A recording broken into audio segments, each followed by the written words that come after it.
guess so. The dreaded GE. This is oh, this one's pretty old. It's fairly new, but it's probably about 5 years old. And let's see, can we get a model number?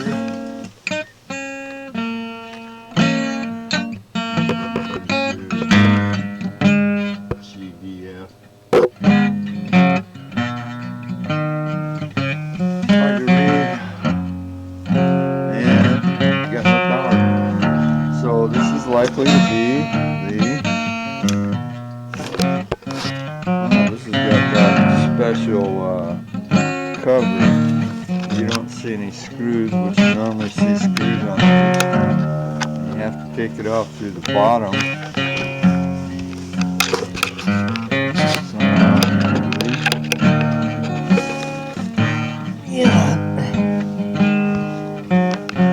And I believe it's going to be that control board. This is probably the second control board that's been in this thing.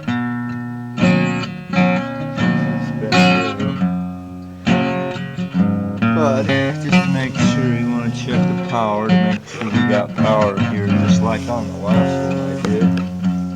Good, got these.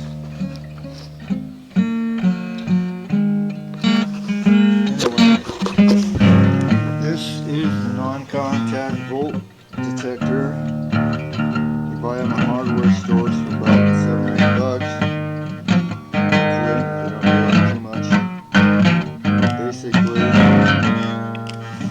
Put this in here or near the voltage line, it should react like such, okay?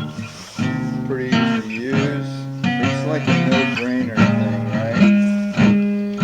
And if you don't have power to your unit, and you have one of these GFIs, you need to make sure that this GFI is good. And this one looks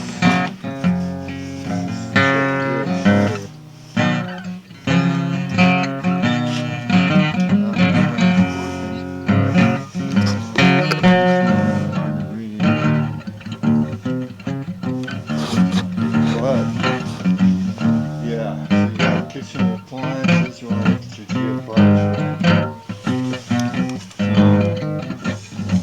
This one says reset. Okay, so we're going to reset this one.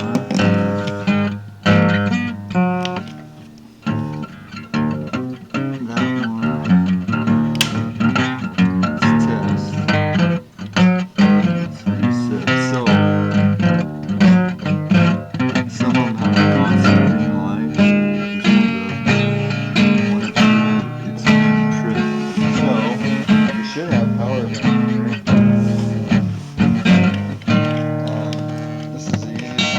Test for power with one of these. So that needs wiring.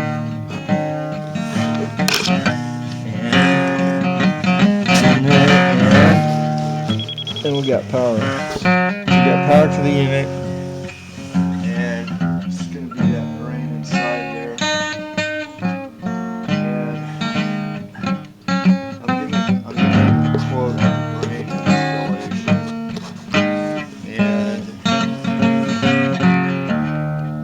So this is something you want to quote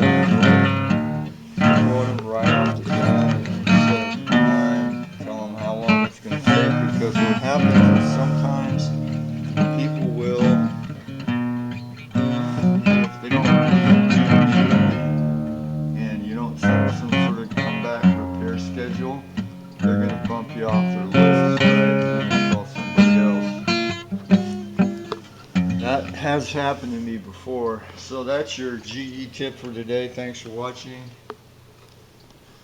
Contact me, basstech72588 at gmail. Please rate, comment, and subscribe, and share this video.